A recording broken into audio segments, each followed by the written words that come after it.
Ahmedabad plane crash દુર્ઘટના મામલે આરોગ્ય મંત્રી ઋષિકેશ પટેલે પણ જાણકારી આપી છે. શું હાલ પરિસ્થિતિ છે તેને લઈને જાણકારી આપી. સરકારના પ્રવક્તા મંત્રી ઋષિકેશ પટેલે માહિતી આપી. 12 જૂનના રોજ કમનસીબ દુર્ઘટના બની. ઘટનાને લઈ દુઃખ વ્યક્ત કર્યું. સાથે ગુજરાતે રાજ્યના સેવાભાવી નેતા ગુમાવ્યા છે એમ પણ જણાવ્યું. આ ઘટનામાં 1000થી વધુ ડિગ્રીનું તાપમાન હતું. અમદાવાદ પ્લેન ક્રેશ દુર્ઘટના મામલે ઋષિકેશ પટેલ, સરકારના પ્રવક્તા મંત્રી, તેમનું નિવેદન છે તે સામે આવ્યું છે. 12 જૂનના રોજ કમનસીબ આ દુર્ઘટના બની.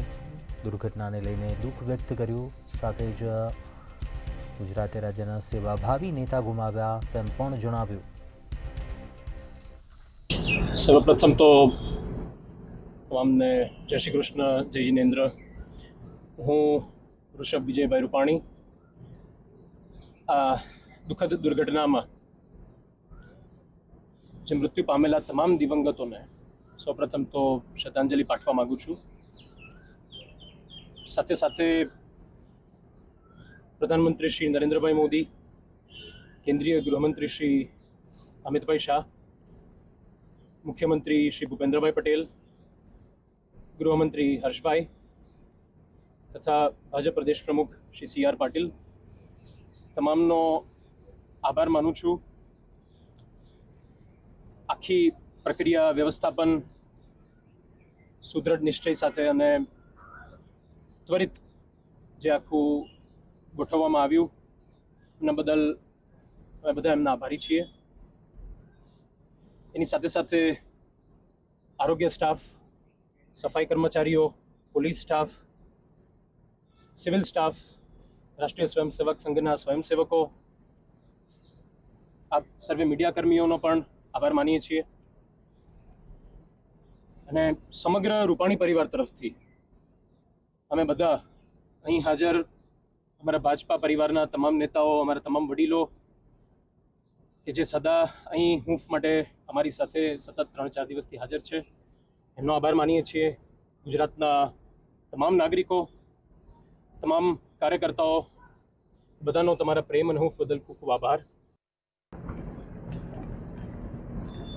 તારીખ 12મીના રોજ બનેલી દુર્ઘટના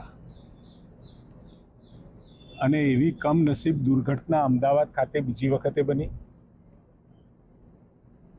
પરંતુ ગુજરાત અને અમદાવાદ તમામ ગુજરાતીઓ અને દેશવાસીઓના હૈયે ખૂબ જ મોટો ઘા આપીને ગઈ.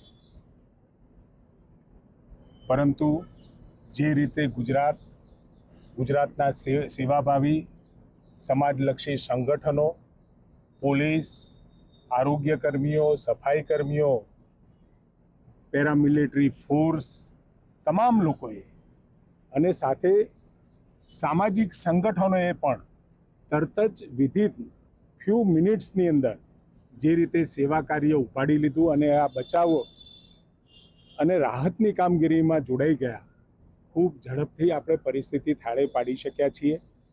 અને સાથે જે પ્રકારે કારણ કે આ જે ઘટના બની એ ઘટનામાં જે પ્રકારે 1000 ડિગ્રી કરતાં પણ વધારેનું તાપમાન પેદા થયું અને એના કારણે જે મૃતદેહો આપણને મળ્યા એના DNA પરીક્ષણમાં અને ક્રોસ વેરિફિકેશન માટે આપણે તાત્કાલિક વ્યવસ્થા ઊભી કરી અને અત્યાર સુધી આપણે 45 જેટલા DNA મેચ કર્યા છે. પરંતુ કમભાગ્યે લગભગ 274ની આસપાસના લોકોના આ મરણનો આંકડો આપણા માટે ખૂબ જ હૃદય વિદારક છે. અને એમાં પણ જ્યારે વિજયભાઈ રૂપાણી સાહેબ રાજ્યના મુખ્યમંત્રી તરીકે, સવાયા ગુજરાતી તરીકે અને પરમ દેશભક્ત તરીકે, એક રાજકીય કાર્યકર્તા તરીકે અને ભારતીય જનતા પાર્ટીના અદના કાર્યકર્તા તરીકે એમના મુખ્યમંત્રી કાળમાં ગુજરાતને અનેક એવી ભેટો મળી છે. અને સાથે પાર્ટીના પ્રમુખ તરીકે પણ સંગઠનને એમને મજબૂતનું કામ કરવાનું કામ કર્યું છે. આજે બપોરે જ એમના DNA મેચિંગ એટલે ક્રોસ વેરિફિકેશનમાં નક્કી થયું કે આ સદર દિવંગત જે પાર્થિવ શરીર છે એ આદરણીય વિજયભાઈ રૂપાણી સાહેબનું છે.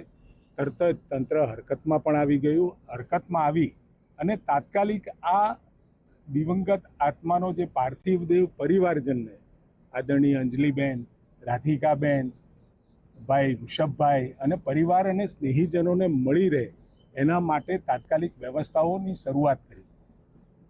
પરંતુ અત્યારે થોડો સમય વરસાદી વાતાવરણના કારણે આવતીકાલે સવારે આપણે ત્યાંથી પરિવારજનોને એ 11:30ની આસપાસ આપણે એમને પાર્થિવ શરીર સોંપવાના છીએ અને 11:30 પાર્થિવ દેહનો સ્વીકાર કરી અને સીધા આપણે એરપોર્ટ ખાતે જઈ અને હવાઈ માર્ગે આપણે રાજકોટ પહોંચવાના છીએ અને રાજકોટ 12:30ની આસપાસ 2 વાગ્યાની આસપાસ પહોંચી જઈ 2:30 સુધી ગ્રીનલેન્ડ ચોકડી સુધી જઈ અને એમના ઘર સુધી જવાનો જે રસ્તો છે એ રસ્તા ઉપર લગભગ 1.5 કલાક જેવો સમયગાળો થશે, કારણ કે એમની યાદો અને એમના કામો રસ્તામાં ઠેર ઠેર વિખરાયેલા છે.